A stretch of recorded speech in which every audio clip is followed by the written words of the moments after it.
So for the second problem, an ideal transformer with a turns of ratio of 2:7 is fed from a 240 volts supply. Determine its output voltage.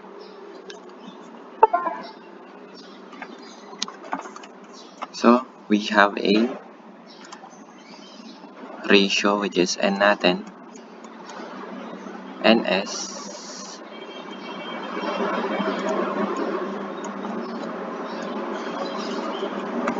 we have NS,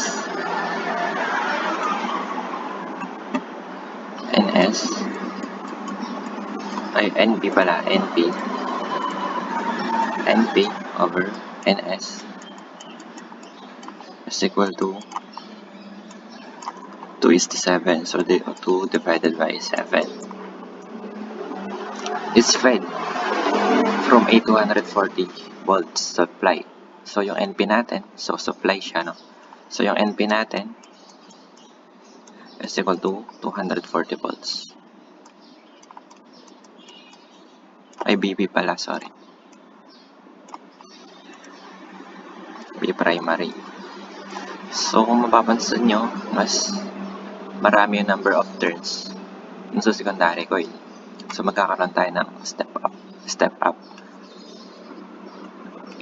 So using the formula, so NP over NS is equal to the BP over VS. So VS is equal to, tataas to NS. Ano yung NS natin is 7 multiplied by the BP, which is 240 volts, divided by 2, which is equal to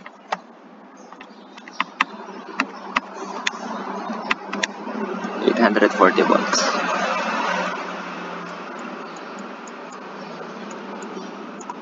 So ito yung sagot natin for this problem.